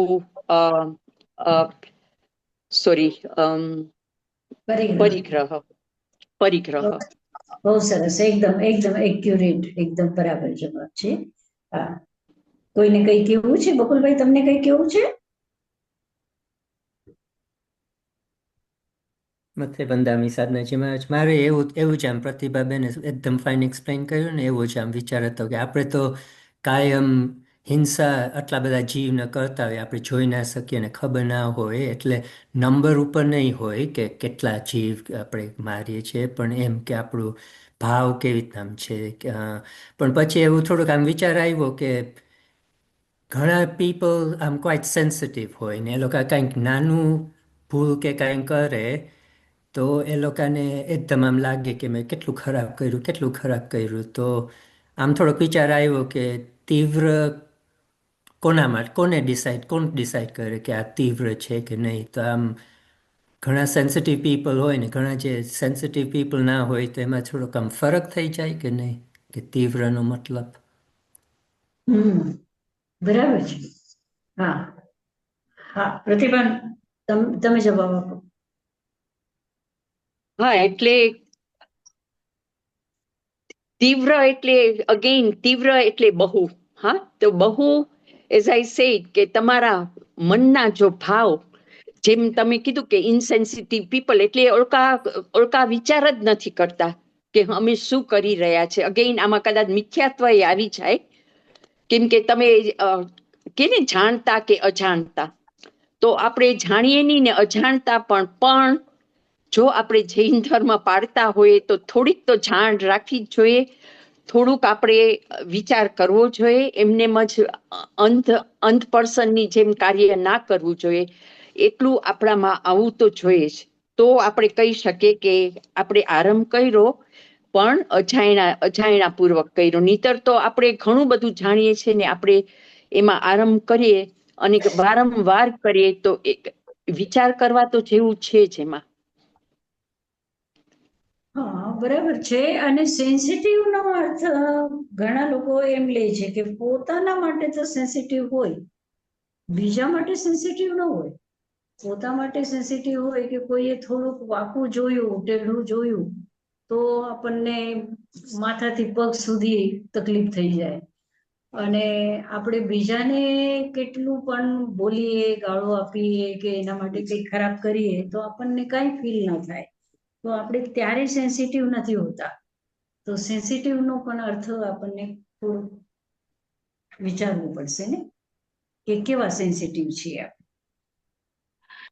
एक बात ऐसी भी हो सकती है ना महाराज जी, मथेनंदा में, हाँ, बोलो। जैसे बहुत बड़े बड़े कारखाने हैं, हाँ, बहुत हाँ, बहुत बड़ा बड़ा कारोबार है, वहां पर हाँ, अनेक प्रकार की हिंसा होती है, पृथ्वी अप तेव वायु का की बहुत हिंसा होती है, पर उसके साथ यदि मेरे भाव ऐसे है कि इतने हजारों लोगों को काम मिल रहा है तो वो बहु आरंभ में नहीं जा सकता ना, क्योंकि भाव मेरे उन लोगों को काम मिले, उन लोगों का घरदार चले, उनके बच्चे पढ़े, ये यदि मेरा भाव है उसके साथ, भले इतनी हिंसा होती होंगी उसमें, ठीक तो बात है। वो हिंसा हिंसा बाहर में नहीं गिनी जाती है, ये तो आप जानती है, आप बड़ी विद्वान हैं। बाहर से हिंसा नहीं गिनी जाती है। बाहर कितने जीव मर रहे हैं, कितने नहीं मर रहे हैं, वो नहीं। आपके भाव अच्छे हैं तो वो हिंसा नहीं है, ये निश्चित बात। भाव अगर आपके किसी को मतलब किसी का जीवन अच्छी तरह से चले, ज्यादा से ज्यादा लोग अच्छी तरह से अपना रहन सहन रह सके, तो ये भाव अगर है तो वो हिंसा नहीं कहलाएगी, निश्चित रूप से नहीं कहलाएगी। સાધનાજી મહારાજ મથેણ બંદામી हाँ આ जी। સૂત્ર છે કે નરક ગતિ કેવી રીતે થાય, એટલે આ સૂત્ર છે નરક ગતિ કેવી રીતે થાય, એટલે એમાં જે બકુલભાઈએ કીધું ને કે ઘણાને એકદમ અંદર લાગી આવે, એ લોકો નાના જીવને પણ અન્નો ઈગલી મારી નાખીએ તો કે મેં આ કર્યું તું, આ મેં પાપ કર્યું એમ. પણ એમાં એ લોકોનો એવો વિચાર નતો કે મારે આ કરવું તું. ઘણી વાર થઈ જાય, આઈધર કેરલેસ નથી દેખાય નહીં કેવી રીતે થઈ જાય, તો એમાં અપ્લાય થાય. ઈ બહુ ના કહેવાય. હા બરોબર છે, એ બહુ ના કહેવાય, એ બહુ હા ના કહેવાય. અને આમ આપણે વિચારીએ કે મોટા મોટા કારખાના છે, જ્યાં કતલખાનાઓ છે, જ્યાં બધા જીવોની હિંસા થતી હોય, તો હવે ઈ જે કામ કરવા વાળા જે છે કે કોઈને આ કામ આપેલું છે કે ત્યાંની સફાઈ કરે, કોઈને આ કામ આપેલું છે કે એના ચમડીના ટુકડા કરે, કોઈને આમ કામ આપેલું છે કે આનું વજન કરે. તો હવે એ લોકો બિચારા વજન કરતા હોય કે જે કામ મળ્યું છે એ કરતા હોય, એના મનની અંદરમાં કોઈ હિંસાના ભાવ ન હોય. કદાચિત એવું પણ કોઈ એવા પણ વ્યક્તિઓ હશે એની અંદર જે માંસાહારી ન હોય, પણ એ લોકો ત્યાં કામ કરતા હોય, તો એ લોકો માટે આપણે શું સોચશું, શું વિચારશું? કારણ કે એ કતલખાનામાં કામ કરે છે તો શું એ નરકમાં જશે? શું વિચારો છો? અનુમોદના તો કરે છે સાધનાજી મહારાજ, અનુમોદના તો થાય છે. અનુમોદના ક્યારે થાય એ એને લોકો એને એને અનુમોદનાનો કોઈ મતલબ નથી. એને કામ કરીને અને પૈસા મળે છે એનો મતલબ ત્યાં સુધી જ છે. સમજો એવું કે એવું જ છે. તો મારા પ્રમાણે સાધનાજી મહારાજ ના જાય નરકમાં, તો કે એના ભાવ એવા તીવ્ર નથી, એના ભાવ એવા નથી કે મારે આ કરવું જોઈએ. એના ભાવ એમ છે કે મને આ જરૂરિયાતી, ઓકે એવા હોય તો કે મારે બીજે મળતું હોય કામ તો અહીંયા ના લેવાનું, પણ ક્યાંય મળતું ના હોય તો એ લોકોને એમ થાય ને કે આ મારું ગુજરાન છે એટલે મારે કરવું પડે. કદાચ એના ભાવ એમ હશે આ કેવું છે, પણ બિચારા બોલી ના શકે કામ. સમજો કે એક રંગ મિસ્ત્રી છે, એટલે રંગ કરવા વાળો માણસ છે અને એ કતલખાનામાં રંગ કરે છે. કારણ કે એ કતલખાનામાં રંગ કરે છે, તો શું એ અનુમોદના કરે છે હિંસાની? એ તો સાધનાજી મહારાજ આપણે કહીએ મને લાગે કે છે અનુમોદના, કારણ કે હું ઘણી ફેરે લાઈક બકુલ સાથે બી વાત કરું છું. કામે એલાકાનું એવું ડીલ થતું હોય કે જેમાં ઘણી હિંસા થશે as a result of A deal કરવામાં, તો ત્યારે બી હું એમની સાથે ડિસ્કસ કરું કે એ બી સારું નથી, તું એન્કરેજ કરે, એમાં એન્કરેજમેન્ટ છે. ઓકે, આ પેઇન્ટિંગ જે કરે છે એમાં એન્કરેજમેન્ટ નથી, પણ પણ કાંઈક તો છે. આપણે કેમ વંદિતું સૂત્રમાં કહીએ કે તમે આ કામ નહીં કરો, આ કામ નહીં કરો. ઓકે, આમાં કતલખાનામાં એ પેઇન્ટિંગ કરે છે, પણ તો બી ઇટ્સ પાર્ટ ઓફ આખું સિસ્ટમ. ખબર નહીં સાધના, પણ એમાં થોડા રૂપમાં તો અનુમોદના કહેવાય. પણ એમાં એને નરકગતિ મળે એમ હતો ક્વેશ્ચન, આઈ થિંક. રીટાબેન, એમાં નરક ગતિ મળે એમાં just because they are working એમ ત્યાં? નહીં. મતેનો તમે સાધનાજી મતલબ ત્યાં આપણે એમ કહીએ કે ત્યાં એને ઈ કામ કરે, ત્યાં કામ કરે છે ને એના ભાવ ખરાબ નથી, પણ આજે એમ પણ જોઈ શકીએ કે એનામાં એટલી સમજણ નથી, કે એનામાં એટલો વિવેક નથી કે સાચું ખોટું શું છે, એમ પણ ન કહેવાય? અજ્ઞાનતા છે. અજ્ઞાનતા છે. અજ્ઞાનતા એ આજે એક પ્રકારનું એ કર્મબંધ જ છે ને. બરોબર. હા, પણ આજે આઈ હું થિંક આજે દે ડોન્ટ તમે હેવ અ ચોઇસ. એની પાસે ચોઇસ જ નથી. પેટ ભરવાનું છે તો પછી ઈ ક્યાંથી ચોઇસ કરે સાચું શું છે કે ખોટું શું છે? ચોઈસ ના હોય તો સાચી વાત છે, તો ચોઇસ જ પછી નથી. તો એને ગમે તે મળે, એને પેટ ભરવું જ છે, તો પછી એમાં હાઉ કેન વી સે કે he can decide what is right and wrong at that time. આજે એક નાની સ્ટોરી હતી કે એક ઇન્ડિયાથી એક છોકરો અમેરિકા ગયો ને એને જોબ કરવાનો હતો, તો પછી એને જોબ કરવાનો હતો તો એને કઈ મેકડોનલ્ડમાં એને જોબ મળ્યો, તો એ આજે આજે જૈન ફૂડ નો હતો. પછી એને એમ વિચાર્યું કે આજે અહીંયા તો આટલી બધી હિંસા થાય છે, તો ત્યાર પછી એને decided not to take the job up. આજે એની પાસે ચોઈસ હોય, આજે પેટ ભરવું ન ભરવું હોય તો તમારે જો હિંસાથી તમારે થતું હોય તો પછી તમને આજે તમને સિદ્ધાંતનો કે તમારું વિવેક જ સમજણું જ નથી ને ત્યાં આગળ. Ideally it should be like that, but જે બહુ જ પુઅર હોય એનું શું થાય? જે somebody is really struggling એનું શું થાય? Ideally it should be like that, કે સમજણ હોય, ધર્મ હોય, બધું હોય તો it's એક જ વાત છે કે ભાવ જે છે, ભાવ એના ખરાબ હશે. ભાવ એના એમ થાય કે ભલે હિંસા થતી હોય, મને તો પૈસા મળે છે ને, એવા જો ભાવ હશે તો પછી એ કર્મ બંધનનું કારણ છે, અને એવા ભાવ ન હોય તો પછી કર્મ બંધનનું કારણ નથી. બરાબર. બધી જગ્યાએ હવે વિવેકની તો જરૂર છે. હવે તમે કોઈ એક જૈન વ્યક્તિ હોય અને એ ઓડિટ કરતો હોય અને એ કતલખાનાનું ઓડિટ કરે, તો તમે શું કહેશો?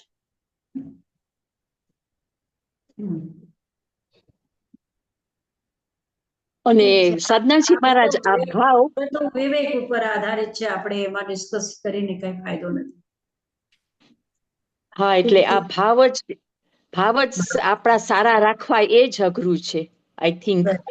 કેમ કે આપણે કઈ એક્શન કરીએ અને ફરી કરીએ, ભલે કતલખાનામાં કામ કરીએ, પણ ભાવ સારા કેટલો વખત રહેશે એ ક્વેશ્ચન માર્ક થઈ જાય. બરાબર છે. સાધનાજી મહારાજ, મથેન વંદામી, મને એક પ્રશ્ન હતો. સો આપણે ભલે અવેરનેસ હોય, આપણે કામ કરતા હોય, ફોર એક્ઝામ્પલ કોઈની વાસ્તે આપણે કામ કરતા હોય ને આપણને એમ ખ્યાલ આવે કે એવો અવેરનેસ હોય કે આ as a consequence of doing this work સારો પ્રભાવ નહીં પડે, પણ on the other hand if તમને ખબર છે કે તમે નોકરી કરો છો અને તમને આ કામ આપ્યું છે કરવા વાસ્તે ને તમે એ ભાવથી કરો કે હું એકદમ સરખી કામ કરીશ ને એકદમ મહેનત કરીને કરીશ ને સરખા ભાવથી કરીશ, તો શું વધારે સારું કે ખોટું? શેના ઉપર ધ્યાન રાખવાનું?